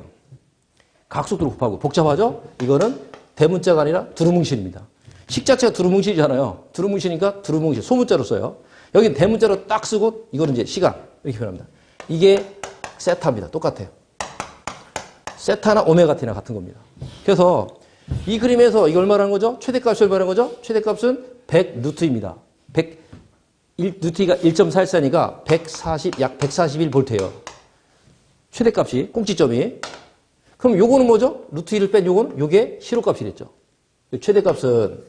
최대는 얼마나 VM인데 이게 100 루트예요. 그래서 약 141.4 볼트고 실효값은 얼마냐? 실효값은 얼마였죠? 실효값은 V입니다. V니까 얼마냐면 요걸 이항시켜봐요. 얘들끼리. 얘랑 같은 거죠? 사인 앞에 있는 같은 거예요. 자, V는 얼마냐면 VM을 루트 2로 나눠준 거예요. 그래서 이거는 루트 2분입니다. 루트 2분의 VM입니다. 얼마죠? 루트 약분되니까 100볼트예요. 그래 실제 교류가 얼마냐 물으면 141이 아니라 100볼트예요. 물론 이 교류는 다죠. 0부터 여기까지 다지만 그 중에서 직류랑 똑같은 역할을 하는 놈이 있어요. 직류랑 똑같은. 직류랑 같은 거예요. 실효값. 실효값은 직류랑 똑같은 거예요. 직류가 아니라 우리가 일반적인 가장 직류랑 같은 개념의 값이다 해서 실효값입니다. 그래서 100볼트는 여기 100볼트. V값은 최대값보다 좀 낮은 여기가 V라는 게 있어요. 이런 거 많이 물어보고 그다음에 각속도 얼마냐? 각도는 시험 문제 안 물어도 되죠. 각속도가 아니라 뭘 물어봐요? 오메가는 2파이 F인데 여기서 뭐 물어봐요? 주파수 물어봐요. 주파수. 주파수가 얼마냐? 이거 찾아야 돼요. 377이 오메가니까 주파수는 이렇게 찾으면 돼요. 2파이분의 300 오메가. 그래서 377 나누기 2파이가 얼마죠? 이게 약 얼마죠? 저기 60Hz입니다. 맞나요? 60Hz? 120이죠. 120이니까. 그죠? 맞죠? 맞나? 그리고, 그 다음에 여기, 이걸 위상차는, 세타는 위상차는 30도인데 마이너스 표현 마이너스 30도다. 위상차. 30도래. 30도에서 세타는 30도를 표현하는데 이거는 6분의 파이라고 씁니다. 그래서 파이라는 건 얼마냐면 180도를 얘기합니다. 180도. 이것도 많이 써먹어요. 180도인데 얘는 단위가 달라요. 도가 아니에요. 복잡해요. 라디안 퍼 세컨드라고 하는데 이거는 180, 각도 180도로 표현한다. 2분의 파이면 180 반이니까 30도는 이거죠. 6분의 6, 3, 18, 180도죠. 6분의 파이다. 6분의 파이나 30 같은데 위상차 이거라니까 원래 기준은 0인데 요만큼 시간차가 시간차. 위상차라는 건 시간차입니다. 개념상으로. 시간차라고 읽지는 않지만 시간상의 갭을 얘기합니다. 그래서 이걸 놓고 지금 이 문제를 풀어보자고요. 그림 같은 정류에서 부하 아래 흐르는 직류 전류의 크기는 얼마냐. 그럼 이게 반파 정류파입니다. 여기서 V는 200V고 R은 20N이에요. 그럼 여기서 우리가 많이 실수해 뭐냐면 묻는 게 직류 전류를 했죠. 전류는 얼마죠? 전류는 R분의 V가 되는 겁니다. 이렇게. 교류니까. 근데 여기서 이렇게 쓰는 사람이 많아요. 자, 20√2분의 전압이 얼마죠? 전압이 200으로 주어졌잖아요. 이렇게 딱 쓰는 사람이 있어요. R분의, 전류는 저항분의 V라고 해주느냐. 전압 주어졌으니까 이거 계산하면 딱 쓰면 답이 없어요. 해설해 보니까 그렇게 안 돼 있죠. 그래서 이렇게 풀으면 안 되고, 여기서 뭐를 찾냐면 희로값을 잡아야 돼요. 직류전류니까, 자, 직류전류니까 이 두 가지 있습니다. 단상 전파하고, 단상 반파가 있어요. 지금처럼 여기 다이오드라고 하는데, 그림상에 다이오드라고 하는데, 이 다이오드가 하나만 있을 때는 다이오드가 그림상에 1개뿐이에요. 그건 반파입니다. 다이오드가 두 개가 있을 때 이게 전파예요. 이게 달라지는데, 이때는 얼마냐면, 이때는 그 2차 측에 저항에 걸린 직류 전압이 이건 외우셔야 돼요. 얼마냐면, E는 얼마냐면 0.45, 반파죠. 0.45 V가 되고, 이거는 더블입니다. 0.9 V가 됩니다. 이렇게 나와요. 이걸 외우셔야 돼요. 그래서 여기 나오는 전압은 이거 반파죠. 다이오드가 하나밖에 없죠. 새카만 거. 자, 이렇게 된 거 있어요. 그래서 여기다 다이오드 하나 이거 나오고 이렇게 가고 또 하나는 선을 끄집어서 이렇게 해서 또 하나 연결해가지고 다이오드에다 또 하나 걸어줘 이렇게. 그래서 이렇게 연결해 줍니다. 여기 R이 있고요. 그럼 이게 다이오드가 두 개 있을 때는 전파라는 거죠. 더블이라는 거죠. 전파라고도 양파라고 합니다. 이건 반쪽아리만 있는 거고 이거는 온전할 전자. 온전이 있다는 거고 두 개가 있는 거고 얘는 반쪽아리만 있다는 얘기입니다. 이건데 이때는 이거 두 배잖아요. 두 배. 이렇게 된다. 그래서 여기 넣을 땐 이걸 넣는 게 아니라 이를 넣는 거 이걸 넣는 겁니다. 그래서 이 문제에서는 이거니까 이걸 넣어야 돼요. 그럼 이 V 주어져서 바로 200을 넣었다가는 함정이라는 거죠. 자, 문제는 R분의 2가 얼마죠? 0.45 V가 되는 겁니다. 그래서 이때 0.45에다가 V가 200V 들어가겠죠. 이거 넣으면 되고 R은 얼마죠? R은 20.2잖아요. 20루트 2. 이렇게 푸는 거예요. 계산기 누르면 3.2가 되겠죠. 조금 난 코스니까 이거는 선택을 하세요. 이것도 웬만하면 잡자. 이건 어렵다 하면 넘어가자. 이렇게 정리하면 될 것 같습니다. 마음속에. 이것도 조금 난해한 거니까 29, 30번은 먼저 버릴 최 1순위고 31번은 알아서 판단할 거고요. 그죠? 앞에 하나 더 있는데 그 위의 것들은 웬만하면 잡도록 하자. 자, 32번까지 옵니다. 자, 피드백 제어 장치에 속하지 않는 요소로 했는데, 자, 이거 여러분 교재에 56쪽을 보세요. 자, 56쪽에 보면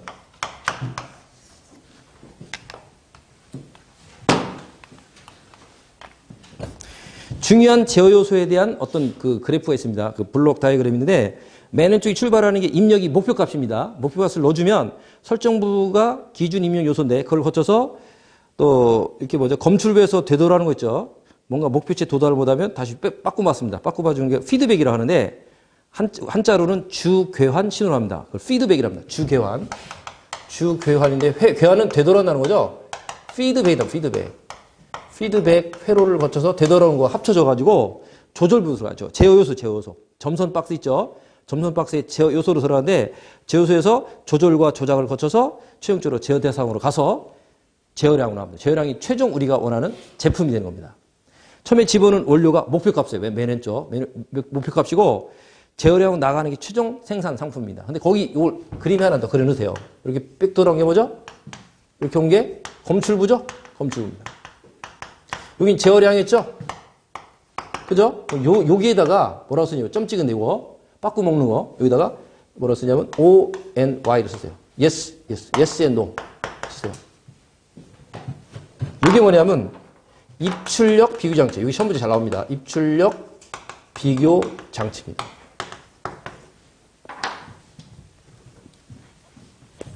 그럼 이 그림 다 생략을 했는데 맨 왼쪽이 뭐랬죠? 입력이에요. 처음에 뭐야? 어떤 상품의 어떤 양질의 상품을 만들겠다는. 예를 들어서 정확도가 99%라고 보자고요. 99% 목표를 가지고 원료를 갖다 집어넣었어요. 이 과정을 쭉 거쳐서 생산했는데 여기 와 보니까 97%야. 97%. 그럼 90% 안 됐죠? 너 틀려 먹었어. 빠꾸 되돌아가는 거예요. 근데 딱 해보니까 99.5% 나왔어요. 오케이, 잘했어. 통과되는 거죠. 그럼 상품 나오는 겁니다. 이해되시죠? 그걸 걸러주는 게 이 자리예요. 되돌아서 빠꾸 먹어줄 거냐? 완제품으로서 생산해낼 거냐? 이걸 여기서 판단하는 거죠. 그게 뭐죠? 처음 입력할 때 뭐죠? 목표치가 99%예요. 99%인데 97밖에 안 나왔어. 그럼 너는 틀렸어. 다시 되돌아와서 99 될 때까지 나와. 다시 가서 나오고요. 여기서 99 이상 나왔다. 그러면 오케이, 넌 통과해서 제품 나온다는 거죠. 그래서 이게 뭐냐면 입력과 출력을 비교하는 장치입니다. 아주 중요한 겁니다. 이것이 이 피드백 제어기에서 시퀀스 에러에서는 절대로 필요한 겁니다. 그 대목인데 아직 접지 마시고 요 그림에서 또 다른 문제가 뭐냐면 중간에 이거 나오나요? 다 생략 거기 중간에 이렇게 나오죠. 점선 하는데 뭐 있어요? 점선 이름이 뭐예요? 이 점선 이름이 제어 요소. 이게 제일 많이 나와요. 이 그림 가지고 가장 많이 나오는 게 제어 요소입니다. 제어 요소는 뭐로 돼 있다? 조절부와 조작부로 돼 있어요. 어떤 게 앞에 있어요? 잘 보셔야 돼요. 조절이 앞에 있고 조작이 뒤에 있습니다. 그럼 이 박스는 뭐냐? 박스. 이 박스가 점선 박스로 된 요게 제어 요소인데 제어 요소의 입력이 뭘까요? 제어 요소의 입력이 뭐예요? 동작 신호입니다. 코트 시험에 나오고 동작 신호. 더 많이 나오는 거. 요 제어 요소의 출력이 뭐죠? 요 출력. 조작량. 써 있잖아요. 조작량. 조작량은 제어 대상에서는 다시 입력인 거죠. 상대적인 표현이니까. 제어 대상 기준에서는 입력인 거고 제어량 쪽으로 보면은 출력이 되는 거죠. 어쨌든 요거 제어 요소를 구성하는 게 뭐로 돼 있어요? 조절부와 조작부로 돼 있다. 그죠? 자, 그러면 이 전체를 뭐라고 해요? 전체를 주견해로 피드백이라고 합니다. 피드백에 이르는 주 구성 요소가 뭐가 있어요? 자, 이쪽에 뭐 있죠? 맨 앞에 설정부 있죠? 그 다음에 되돌아온 거 검출부 있죠? 제어 요소 있죠? 자, 이런 것들을 다 합친 것을 이 전체를 묻는지 제어 요소만 묻는지 그걸 구분하셔야 돼요. 제어 요소인지 전체를 묻는지. 자, 그게 여기서는 전체를 묻는 거일 거예요, 이 문제가. 그래서 피드백 제어 장치는 이 전체입니다. 이 그림 전체를 가지고 이 구성 요소가 아닌 건 물었습니다. 설정부 있죠? 처음에들은 입력 부분에 설정부 써있죠, 여기? 설정부. 그 다음에 검출부는 요 밑에 있잖아요, 요거. 빠꾸 하는 거. 되돌아오는 거. 되돌아서 이렇게 오는 거. 검출부 써있죠? 이쪽에 설정부 있어요, 입구 쪽에. 입력 쪽에 설정부 있어요, 설정부. 설정부 처음에 목표치 들어오고요. 재료가 들어오는 거고. 그 다음에 또 뭐 있죠? 조절부는 여기 있잖아요. 제어 소리 중에 하나가 조절부가 들어있잖아요. 그죠? 다 있어요, 세 군데가. 그런데 그 전달부라는 것은 없습니다, 이게. 전달부는 없다. 4번.